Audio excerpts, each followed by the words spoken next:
Hello everyone, welcome back to my channel. तो आज की वीडियो में हम पढ़ने वाले हैं वाइटामिन्स। तो वाइटामिन्स में हम देखेंगे वाइटामिन्स का इंट्रोडक्शन, वाइटामिन्स कितने टाइप्स के होते हैं, fat soluble, water soluble vitamins क्या होते हैं। फिर हम देखेंगे विटामिन ए के बारे में, विटामिन डी के बारे में, उनका एब्जॉर्प्शन और स्टोरेज, एंड लास्ट में उनका फंक्शंस और डेफिशिएंसी भी देखने वाले हैं। तो स्टार्ट करते हैं वाइटामिन्स के इंट्रोडक्शन से। तो वाइटामिन्स क्या होते हैं, हमारी बॉडी में बहुत ही ज़्यादा इम्पॉर्टेंट पार्ट प्ले करते हैं। हमारी लाइफ के लिए, हमारी हेल्थ के लिए बहुत ज़्यादा इम्पॉर्टेंट होते हैं ये वाइटामिन्स। ये मेटाबॉलिज्म को रेगुलेट करते हैं, हमारी बॉडी में जो मेटाबॉलिज्म प्रोसेस होता है उसको रेगुलेट करने में हेल्प करते हैं। ये ग्रोथ और बॉडी की मेंटेनेंस में हेल्प करते हैं। कैसे हेल्प करते हैं वो भी हम आने वाली स्लाइड्स में पढ़ने वाले हैं। आपको काफ़ी सारे डिजीज़ से ये बचाते हैं। और वाइटामिन्स भी ऑर्गेनिक कंपाउंड्स होते हैं जिनमें कार्बन प्रेजेंट होता है। फूड में ये बहुत माइन्यूट क्वांटिटीज़ में मिलते हैं। और जो वाइटामिन्स होते हैं उनकी दो क्लासिफिकेशन बनाई हुई हैं, एक होते हैं फैट सॉल्युबल वाइटामिन्स और एक होते हैं वाटर सॉल्युबल वाइटामिन्स। तो फैट सॉल्युबल वाइटामिन्स वो होते हैं जो हमारे लिवर में या फिर हमारे जो एडिपोज टिश्यूज़ होते हैं उनमें स्टोर हो जाते हैं। बट वाटर सॉल्युबल वाइटामिन्स वो होते हैं जो हमारे ब्लड स्ट्रीम में डायरेक्ट फ्लो करते हैं और वो बॉडी में स्टोर बहुत ही कम अमाउंट में होते हैं, बट साथ में ये हमारी बॉडी से यूरिन की फॉर्म में भी एक्सक्रीट हो जाते हैं। ठीक है, यूरिन के साथ वाटर सॉल्युबल वाइटामिन्स एक्सक्रीट भी हो जाते हैं। अब फैट सॉल्युबल वाइटामिन्स कौन कौन से होते हैं, तो vitamin A, D, E and के, ये चारों फैट सॉल्युबल वाइटामिन्स होते हैं। और वाटर सॉल्युबल वाइटामिन्स कौन कौन से होते हैं, विटामिन बी और विटामिन सी। विटामिन बी के जितने भी कॉम्प्लेक्सेस होते हैं वो सारे वाटर सॉल्युबल होते हैं। तो अभी हम फैट सॉल्युबल वाइटामिन्स के बारे में पढ़ेंगे, जिसमें हम सबसे पहले विटामिन ए को कवर करने वाले हैं। विटामिन ए, तो विटामिन ए को हम रेटिनॉल भी बोलते हैं। Vitamin A is made up of retinol and retinoic acid. तो आप ये याद रखना कि जो विटामिन ए होता है वो रेटिनॉल और रेटिनोइक एसिड से बनता है। अब जो ये रेटिनॉल होता है, ये रेटिनॉल आपको एनिमल फूड में मिलेगा, रेटिनॉल आपको प्लांट फूड में नहीं मिलता। ठीक है, तो रेटिनॉल जो है आपको एनिमल ऑरिजिन फूड में मिलेगा, जैसे मिल्क, बटर, घी, एग, फिश, ये सारे सोर्सेस क्या हैं रेटिनॉल के। ये रेटिनॉल आपको डायरेक्टली एनिमल फूड से मिलता है। ठीक है, लेकिन जो प्लांट फूड होता है उसमें आपको रेटिनॉल नहीं मिलता। शार्क और कॉड लिवर ऑयल जो होता है वो बहुत ज़्यादा रिचेस्ट सोर्स होता है विटामिन ए का। अगर कोई पूछे आपसे तो आपको शार्क और कॉड लिवर ऑयल को मेंशन करना नहीं भूलना विटामिन ए के सोर्सेज में। तो अभी हमने जो सोर्सेज पढ़े ये एनिमल ओरिजिन के बारे में थे। अब हम ये जानेंगे कि जो विटामिन ए है वो हमें प्लांट फूड से मिलता है या नहीं। तो यहाँ पे क्लियरली लिखा है कि प्लांट फूड्स में रेटिनॉल नहीं होता। ठीक है, तो रेटिनॉल हमें प्लांट फूड्स में नहीं मिलता, बल्कि जो प्लांट फूड्स होते हैं उसमें आपको एक ऑरेंज और येलो कलर का पिगमेंट मिलता है। ठीक है, जिसे हम कैरोटीनॉइड्स बोलते हैं।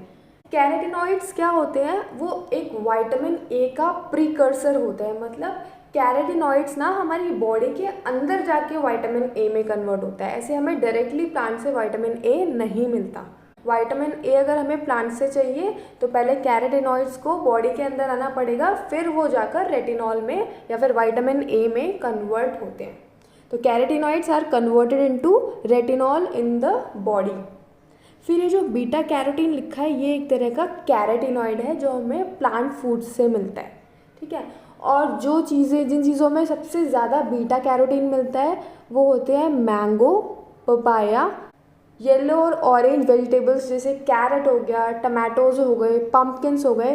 तो इन्हीं चीज़ों में सबसे ज़्यादा बीटा कैरोटीन प्रेजेंट होता है और यही बीटा कैरोटीन बॉडी में जाकर विटामिन ए का काम करता है, विटामिन ए में कन्वर्ट हो जाता है। इसके अलावा जो ग्रीन लीफी वेजिटेबल्स होती हैं उसके अंदर भी आपको कैरोटीनॉइड पिगमेंट प्रेजेंट मिलता है। ठीक है, ग्रीन लीफी वेजिटेबल्स में क्लोरोफिल के साथ साथ ये कैरोटीनॉइड पिगमेंट भी प्रेजेंट होता है जो कि आपको विटामिन ए प्रोवाइड करने में हेल्प करता है। बट वो विटामिन आपको डायरेक्टली बॉडी में नहीं मिलता, उसको कन्वर्ट होना पड़ता है, तभी वो विटामिन ए की फॉर्म में कन्वर्ट होता है। अब ग्रीन लीफी वेजिटेबल्स में जैसे स्पाइनच आ गया, मस्टर्ड लीव्स हो गई, फेन्यूग्रीक लीव्स हो गई, तो ये सबसे ज़्यादा रिचेस्ट सोर्स होती हैं बीटा कैरोटीन की। अब आता है absorption and storage of vitamin A. तो विटामिन ए हमारी बॉडी में कैसे स्टोर होता है? तो जब भी हम विटामिन ए लेते हैं या तो वो एनिमल फूड की फॉर्म में होगा या फिर प्लांट फूड की फॉर्म में होगा। तो अगर एनिमल फूड की फॉर्म में होगा तो वो हमें रेटिनॉल की फॉर्म में मिलेगा, और अगर प्लांट फूड की फॉर्म में होगा तो वो कैरोटीन की फॉर्म में आएगा। ठीक है, तो हम विटामिन ए को इंजेस्ट करते हैं in the form of retinol और कैरोटीन। तो अभी जो रेटिनॉल है ये हमारी इंटेस्टाइनल सेल्स में जाकर एब्जॉर्ब होता है। सारी चीज़ें एब्जॉर्ब होंगी तभी तो आपकी बॉडी को लगेंगी। तो इसी तरीके से रेटिनॉल क्या होता है, हमारी बॉडी में जाकर इंटेस्टाइनल सेल्स में जाकर एब्जॉर्ब होता है। वहाँ पे यही रेटिनॉल क्या करता है, हमारी बॉडी में कुछ फैट पार्टिकल्स के साथ मिक्स होकर या फिर मर्ज होकर काइलोमाइक्रॉन्स फॉर्म करता है। और ये जब काइलोमाइक्रॉन्स फॉर्म होते हैं फिर ये हमारे ब्लड स्ट्रीम में इजीली मूव कर पाते हैं। ठीक है, ये तो हो गया रेटिनॉल के बारे में। अब कैरोटीन का क्या होता है, जब कैरोटीन एब्जॉर्ब होता है तो ये डायरेक्टली रेटिनॉल में कन्वर्ट हो जाता है। अब ये रेटिनॉल जो है ब्लड के थ्रू लिवर में भी जाता है। अब यहाँ पे लिखा है कि जो 90% टोटल एब्जॉर्ब्ड विटामिन है, मतलब जितना भी विटामिन एब्जॉर्ब हुआ है उसका 90% विटामिन ए जो होता है वो लिवर में स्टोर हो जाता है। किस फॉर्म में? रेटिनाइल पाल्मिटेट की फॉर्म में। और जो रिमेनिंग 10% बचता है विटामिन ए वो किडनी, लंग्स और एड्रिनल ग्लैंड्स को चला जाता है। ठीक है, अब यहाँ पे मेन एक्शन आता है बाइल और फैट्स का। देखो हमने लास्ट वीडियो में पढ़ा था कि जो फैट्स होते हैं वो बिना बाइल के एब्जॉर्ब नहीं हो पाते। ठीक है, उन्हें एब्जॉर्ब होने के लिए बाइल की हेल्प लगती है।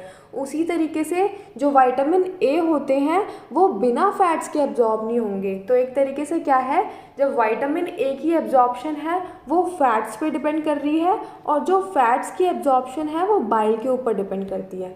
और नेक्स्ट पॉइंट है प्रोटीन्स। तो प्रोटीन्स के बारे में भी मैंने आपको बताया था कि प्रोटीन एक कैरियर की तरह काम करता है। तो प्रोटीन क्या करता है, यहाँ पे इन विटामिन्स को ट्रांसपोर्ट करता है लिवर से सारे बॉडी टिश्यूज़ में जहाँ जहाँ इनकी रिक्वायरमेंट होती है। अब विटामिन ए के फंक्शंस क्या होते हैं? तो फर्स्ट फंक्शन होता है इट मेंटेन्स नॉर्मल विजन। अब इसको अच्छे से समझने के लिए आपको आई के बारे में पता होना चाहिए, तो वो मैं आपको पहले डायग्राम से बताती हूँ। जैसे ये है आई का स्ट्रक्चर, तो यहाँ पे आई में क्या होता है, जो मेन एक्शन होता है विटामिन ए का वो होता है रेटिना के लिए। रेटिना में कुछ नर्व सेल्स प्रेजेंट होते हैं जो कि आपकी विटामिन ए से बनते हैं। ठीक है, तो अभी हम पढ़ते हैं इसके बारे में। तो हमारी आई के अंदर रेटिना होता है जिसमें दो तरह के सेल्स प्रेजेंट होते हैं, एक होता है रॉड्स, एक होता है कोन्स।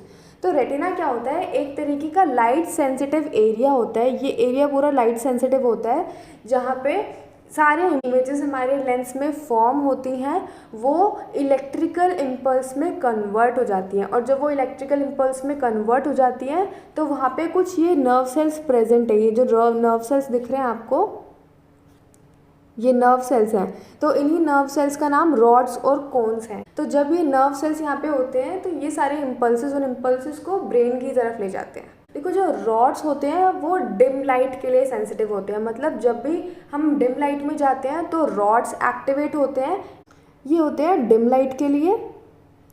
और जो कोन्स होते हैं वो एक्टिवेट होते हैं ब्राइट लाइट के लिए। ठीक है, तो यहाँ पे मेन एक्शन जो है विटामिन ए का वो है रॉड्स के लिए। रॉड्स में एक पिगमेंट प्रेजेंट होता है, देखो मैं इधर बताती हूँ। तो रॉड्स क्या थे, रॉड्स वो नर्व सेल्स थे जो कि लाइट, जब भी हम डिम लाइट में जाते हैं तो वहाँ पे जो भी इमेज फॉर्म होती है उसको कैरी करता है, ब्रेन की तरफ ले जाता है। ठीक है, वो एक्शन होता है रॉड्स का। तो रॉड्स में एक पिगमेंट होता है रोडोप्सिन। ठीक है, ये नाम याद रखना है। रोडोप्सिन एक पिगमेंट होता है जो कि विटामिन ए और प्रोटीन्स के साथ मिलकर बनता है। ठीक है, तो मेन फंक्शन क्या हुआ विटामिन ए का, जो रॉड्स के अंदर रोडोप्सिन प्रेजेंट होता है, रोडोप्सिन पिगमेंट प्रेजेंट होता है, वो विटामिन ए से बनता है और प्रोटीन से मिलके बनता है। तो जब भी आप ब्राइट लाइट की तरफ जाते हो या जब बहुत ज़्यादा उजाले में चले जाते हो तो ये रोडोप्सिन क्या करता है, ये ब्रेक हो जाता है। ठीक है। रोडोप्सिन ब्रेक हो गया, लेकिन इसके अंदर एक और रीजनरेटिव प्रॉपर्टी होती है। जब भी आप ब्राइट लाइट से वापस डार्क में आते हो तो ये रोडोप्सिन वापस से फॉर्म हो जाता है। और ये फॉर्म कैसे होता है, विटामिन ए और प्रोटीन वापस आपस में कंबाइन हो जाते हैं और रोडोप्सिन को दोबारा से रीजनरेट कर देते हैं। और रोडोप्सिन का एक्शन क्या होता है, रोडोप्सिन आपको हेल्प करता है कि आप डिम लाइट में भी थोड़ा बहुत देख पाओ, ठीक है, डिम लाइट में भी आपको कुछ चीज़ें विजिबल हो पाएँ।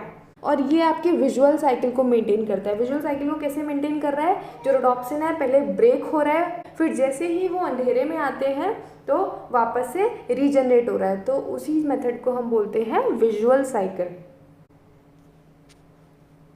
अब जैसे यहाँ पे फिगर बनी हुई है, रोडोप्सिन जब नीचे लाइट की तरफ जाएंगे तो ये प्रोटीन और विटामिन में ब्रेक हो जाता है, बट जैसे ही हम डार्क की तरफ जाते हैं तो प्रोटीन और विटामिन कंबाइन होकर वापस से रोडोप्सिन फॉर्म करते हैं। आपने कई बार देखा होगा कि जब आप ब्राइट लाइट से एकदम डार्क रूम में जाते हो तो कुछ टाइम के लिए क्या होता है, आपको चीज़ें नहीं दिखती, ठीक है। तो उस टाइम पे क्या हुआ था, ब्राइट लाइट में आपका रोडोप्सिन ब्रेक हो गया था। अब वापस से आप अंधेरे में आए हो तो अंधेरे में आकर वो रोडोप्सिन को जितना टाइम लग रहा है वापस से बनने में, मतलब वो वापस से प्रोटीन और विटामिन ए जब कंबाइन हो रहा है उस टाइम के लिए आपको थोड़ा बहुत अंधेरा फील होता है। फिर धीरे धीरे आपको चीज़ें, जैसे ही वो रोडोप्सिन फॉर्म हो जाता है आपको चीज़ें विजिबल होने लगती हैं। सेकेंड एक्शन है विटामिन ए का, ये आपकी ग्रोथ को सपोर्ट करता है। ग्रोथ को कैसे सपोर्ट करता है, ये आपकी स्केलेटल और सॉफ्ट टिश्यूज़ की ग्रोथ में हेल्प करता है, ठीक है। Third action is protects against diseases. तो जो विटामिन ए होता है वो हमारी एपिथेलियल टिश्यूज़ को मॉइस्ट और हेल्दी रखता है, ठीक है। अगर आपकी बॉडी में विटामिन ए एब्सेंट होगा तो ये एपिथेलियल टिश्यूज़ जो हैं वो ड्राई हो जाएंगी। होता क्या है, जब आपकी बॉडी के एपिथेलियल टिश्यूज़ ड्राई हो जाएंगे तो आपके जो बॉडी के पार्ट्स होते हैं ना वो ज़्यादा फेवरेबल कंडीशन प्रोवाइड कर देते हैं। जो बाहर के एक्सटर्नल जर्म्स हैं वो फिर आपकी बॉडी में एंटर कर देते हैं, और एंटर करने के बाद फिर आपको ये चीज़ें होने लगती है, जैसे डायरिया हो गया, रेस्पिरेटरी इन्फेक्शन होने लगता है, आई इन्फेक्शंस होने लगते हैं, ठीक है। तो इसीलिए बोला जाता है कि विटामिन आप प्रॉपर्ली अपनी डाइट में इंक्लूड करें ताकि आपको इन प्रॉब्लम को फेस ना करना पड़े। अब हम डेफिशिएंसी देखेंगे कि विटामिन ए की डेफिशिएंसी से क्या क्या प्रॉब्लम्स हो सकती हैं। तो सबसे पहले है केराटोमलेशिया। केराटोमलेशिया किसकी वजह से होता है, या तो आप विटामिन ए इंटेक नहीं कर रहे हो या फिर दूसरा आपकी बॉडी उसे एब्जॉर्ब नहीं कर पा रही। तो इन दो रीजंस की वजह से केराटोमलेशिया होता है, ठीक है। केराटोमलेशिया में जो आपका कॉर्निया होता है वो डल हो जाता है। कॉर्निया मतलब हमारी आई का जो आउटर ट्रांसपेरेंट पार्ट होता है जिसके थ्रू हमारी आई के अंदर लाइट एंटर करती है, उसको कॉर्निया बोलते हैं, ठीक है। तो केराटोमलेशिया में क्या होता है, जो कॉर्निया होता है वो डल हो जाता है। इस तरीके से आपको केराटोमलेशिया में देखने को मिलता है। फिर है Bitot's spots. Bitot's spots में क्या होता है, जो आपकी आई की कवरिंग होती है वो थोड़ी सिल्वरी ग्रे कलर की हो जाती है। वहाँ पे डिपॉजिट्स आपको दिखते हैं, ऐसे फोमी डिपॉजिट धुंधले धुंधले से दिखते हैं और ब्लाइंडनेस होने के चांसेस होते हैं, और इसमें आपको कॉर्नियल इन्फेक्शन भी देखने को मिलता है। फिर है ज़ेरोफ्थैल्मिया। ज़ेरोफ्थैल्मिया में क्या होता है, जो आपकी आई होती है वो थिक हो जाती है, ड्राई हो जाती है, आपको इरिटेशन करती है आई में, और सेम चीज़ इसमें भी क्लाउडीनेस फील होता है, क्लाउडी आई हो जाती हैं। फिर है कॉर्नियल ओपेसिटीज़। कॉर्नियल ओपेसिटीज़ में क्या होता है, जो आपकी आई होती है वो वाइटिश और क्लाउडी फॉर्म में हो जाती है, और जो आपकी कॉर्निया है उसके थ्रू जो लाइट है वो पास नहीं कर पाती, ठीक है। फिर है हाइपर केरेटोसिस। हाइपर केरेटोसिस में क्या होता है कि जो हमारी स्किन की, जो देखो जैसे ये फिगर है, इसमें जो स्किन की आउटर लेयर है वो ऐसे थिकनेस इसमें शो हो रही है, ये थिकनेस फॉर्म हो गई है, ठीक है। तो ये भी विटामिन ए की डेफिशिएंसी से होता है। और लास्ट है ग्रोथ फेलियर, आपकी ग्रोथ भी हिंडर हो जाती है। अब आते हैं हम दूसरे फैट सॉल्युबल विटामिन पे, which is vitamin D. Vitamin D को हम कैल्सीफेरॉल भी बोलते हैं, और इसका एक और नाम है सनशाइन विटामिन। सनशाइन विटामिन क्यों, क्योंकि जो विटामिन डी है वो हमें सनलाइट के एक्सपोजर से भी मिलता है। अब आपको एक इम्पॉर्टेंट चीज़ याद रखनी है, कि विटामिन डी को लेने के लिए आपको डाइटरी सोर्सेज पे डिपेंड होने की ज़रूरत नहीं है, क्योंकि आपकी बॉडी इतनी कैपेबल है कि वो खुद ही विटामिन डी बना सकती है। बट ऐसा नहीं है कि फूड सोर्सेज में विटामिन डी प्रेजेंट नहीं होता, फूड सोर्सेज में विटामिन डी प्रेजेंट होता है, बट आपकी बॉडी इतनी कैपेबल है कि वो विटामिन डी फॉर्म कर सके, बट उसको फॉर्म होने के लिए सन के एक्सपोजर में आना पड़ता है। अब विटामिन डी के सोर्सेज क्या होते हैं, फूड सोर्सेज, तो आप ध्यान रखना कि जो एनिमल फूड होता है सिर्फ उसी से हमें विटामिन डी मिलता है, प्लांट फूड से हमें कोई विटामिन डी नहीं मिलता। तो एनिमल फूड्स में क्या आ जाएंगे, एग्स आ गया, लिवर आ गया, बटर आ गया। वैसे मैंने सोर्सेज यहाँ पे ऐड कर दिए हैं, ठीक है। तो ये सारे सोर्सेज हो गए। और फिश लिवर ऑयल जो होता है वो सबसे ज़्यादा रिचेस्ट सोर्स होता है विटामिन डी का। अब हम देखेंगे एब्जॉर्प्शन और स्टोरेज कैसे होता है विटामिन डी का। तो होता क्या है, जो विटामिन डी होता है वो भी स्मॉल इंटेस्टाइन में ही एब्जॉर्ब होगा, जैसे विटामिन ए हो रहा था वैसे ही विटामिन डी भी एब्जॉर्ब होगा। बट ये भी एक फैट सॉल्युबल विटामिन है, तो इसको भी फैट की हेल्प चाहिए एब्जॉर्ब होने के लिए। देखो विटामिन डी या तो हमने फूड से लिया है या तो हमने फूड सोर्सेज से लिया है, ठीक है, या फिर विटामिन डी हमने अपनी बॉडी में ही फॉर्म किया है with the help of sunlight. तो जो हमने फूड सोर्सेज से लिया है वो फैट्स के साथ हमारे स्मॉल इंटेस्टाइन में एब्जॉर्ब होता है। जैसे ही विटामिन ए एब्जॉर्ब हो रहे थे फैट की हेल्प से, उसी तरीके से विटामिन डी भी फैट की हेल्प से हमारे स्मॉल इंटेस्टाइन में एब्जॉर्ब होते हैं। अब यहाँ पे बाइल का भी एक्शन आता है, तो बाइल हेल्प करता है फैट्स की एब्जॉर्प्शन में, और जो फैट है वो विटामिन डी की एब्जॉर्प्शन में हेल्प करेगा, क्योंकि विटामिन डी क्या है, विटामिन डी भी एक फैट सॉल्युबल विटामिन है। अब जब एब्जॉर्प्शन कंप्लीट हो जाती है तो विटामिन डी, मतलब जो फूड सोर्सेज वाला विटामिन डी है, वो ब्लड स्ट्रीम में एंटर करता है इन द फॉर्म ऑफ काइलोमाइक्रॉन। फिर है विटामिन डी जो हमारे सन के एक्सपोजर से फॉर्म हुआ है, हमारे स्किन के अंडर फॉर्म हुआ है, वो भी ब्लड स्ट्रीम में डायरेक्टली एंटर कर जाता है। अब कुछ अमाउंट जो होता है विटामिन डी का वो लिवर में स्टोर हो जाता है, और जो रिमेनिंग होता है वो बाकी बॉडी टिश्यूज़ में पहुंच जाता है, ताकि वो उनको फंक्शनिंग में, उनकी ग्रोथ में हेल्प कर पाए। देखो इस फिगर में एक चीज़ देखना आप, जो हमारा विटामिन डी होता है वो स्मॉल इंटेस्टाइन के ड्यूडेनम पार्ट में एब्जॉर्ब होता है। अब आता है फंक्शंस ऑफ विटामिन डी। तो विटामिन डी के क्या क्या फंक्शंस होते हैं। Number 1, makes bones healthy and strong. ये आपकी बोन्स को हेल्दी और स्ट्रॉन्ग बनाता है, ठीक है। हमारी बॉडी में कुछ मिनरल्स प्रेजेंट होते हैं जैसे कैल्शियम और फॉस्फोरस, तो विटामिन डी क्या करता है, उनकी डिपोजिशन में हेल्प करता है। हमारी बोन्स को मिनरलाइजेशन की ज़रूरत होती है, उनको कैल्शियम और फॉस्फोरस की ज़रूरत होती है, तो विटामिन डी उनकी डिपोजिशन में हेल्प करता है, उनको स्ट्रॉन्ग बनाता है, उनको हार्ड रखता है। अब विटामिन डी कैसे हेल्प करता है मिनरलाइजेशन में, तो सबसे पहले वो कैल्शियम और फॉस्फोरस का एब्जॉर्प्शन करवाता है, फिर उनका डिपोजिशन कराता है। अब हम देखेंगे डेफिशिएंसी ऑफ विटामिन डी। तो विटामिन डी की डेफिशिएंसी से आपको ये सारी प्रॉब्लम्स देखने को मिल सकती हैं, ठीक है। Number 1 is rickets. रिकेट्स में क्या होता है, जो छोटे बच्चे होते हैं उनके अंदर अगर विटामिन डी की डेफिशिएंसी होगी तो उनकी जो बोन्स हैं बहुत ज़्यादा फ्रजाइल, वीक हो जाती हैं, मतलब इजीली ब्रेक हो सकती हैं। फिर दूसरा है माल एब्जॉर्प्शन सिंड्रोम। माल एब्जॉर्प्शन में क्या होता है, जो आपकी बॉडी है वो प्रॉपरली न्यूट्रिएंट्स का या फिर मेन फ्यूड्स का एब्जॉर्प्शन नहीं कर पा रही बॉडी में, और अगर एब्जॉर्प्शन नहीं होगा न्यूट्रिएंट्स का तो आपकी बॉडी जो है उसको हेल्थ रिलेटेड इश्यूज़ फेस करने पड़ सकते हैं। फिर है बोलेक्स। बोलेक्स में क्या होता है, जो आपकी लेग्स हैं ऐसे वाइड हो जाती हैं, ठीक है, ये नॉर्मल लेग्स हैं। बोलेक्स में क्या होता है, जो आपकी लेग्स हैं वो ऐसे वाइड हो जाती हैं।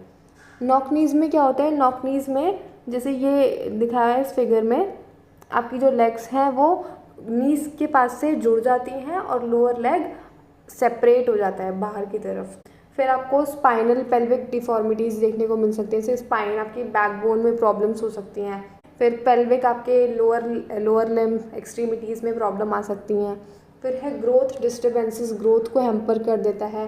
फिर है ग्रीन स्टिक फ्रैक्चर, ये बच्चों में देखने को मिलता है। आपकी जो कॉर्टेक्स है एक साइड से टूटी हुई है, एक साइड से जुड़ी हुई है, तो इस तरीके के फ्रैक्चर को हम ग्रीन स्टिक फ्रैक्चर बोलते हैं, ठीक है। बाकी आपको डेंटल प्रॉब्लम्स भी देखने को मिल सकती हैं।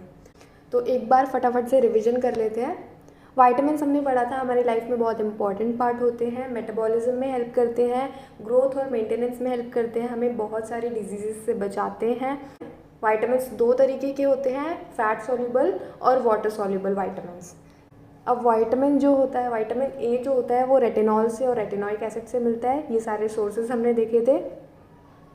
फिर इसके बाद वाइटामिन ए हमें प्लांट फूड से भी मिलता है, बट वो रेटिनॉल की फॉर्म में नहीं मिलता, वो हमें कैरोटीनॉइड्स की फॉर्म में मिलता है।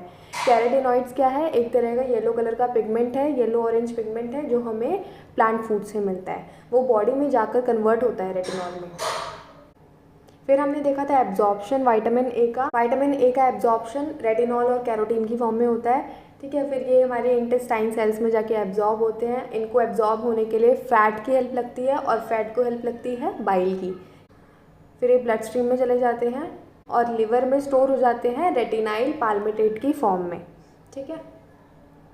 फिर इसके बाद था फंक्शंस। फंक्शन में ये मेनली आपका नॉर्मल विजन में हेल्प करता है, जैसे हमने रॉड्स और कोन्स पढ़े थे, तो मेनली ये रॉड्स को सपोर्ट करता है वाइटामिन ए। रॉड्स को कैसे सपोर्ट करता है? जो रॉड्स के अंदर पिगमेंट प्रेजेंट होता है रोडोप्सिन, वो वाइटामिन ए और प्रोटीन से बनता है। तो अगर हमारी बॉडी में sufficient amount of vitamin A होगा तो हम डिम लाइट में भी ईजिली चीज़ें देख पाएंगे, बट अगर वाइटामिन ए ही नहीं है तो रोडोप्सिन काम नहीं कर पाएगा।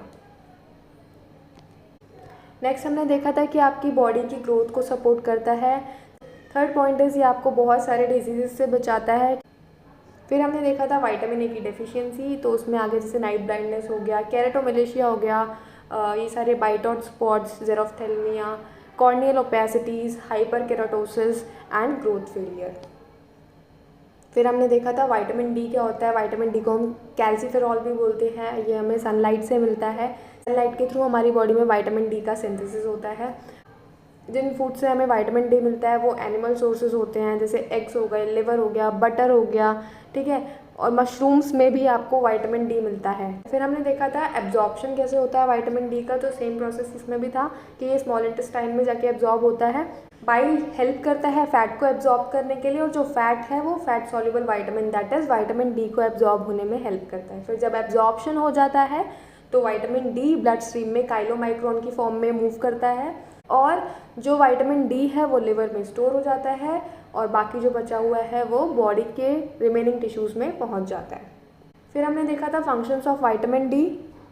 फंक्शंस में हमने देखा था कि आपकी बोन्स को स्ट्रॉन्ग बनाता है, हेल्दी बनाता है, बोन्स को मिनरलाइज करता है। मिनरलाइज कैसे? जो हमारी बॉडी में कैल्शियम होते हैं, फॉस्फोरस होते हैं, उनको वाइटामिन डी सपोर्ट करता है। फिर हमने देखी थी वाइटामिन डी की डेफिशिएंसी, तो डेफिशिएंसी से आपको ये सारी चीज़ें फेस करनी पड़ सकती हैं। तो ये था वाइटामिन ए और वाइटामिन डी के बारे में।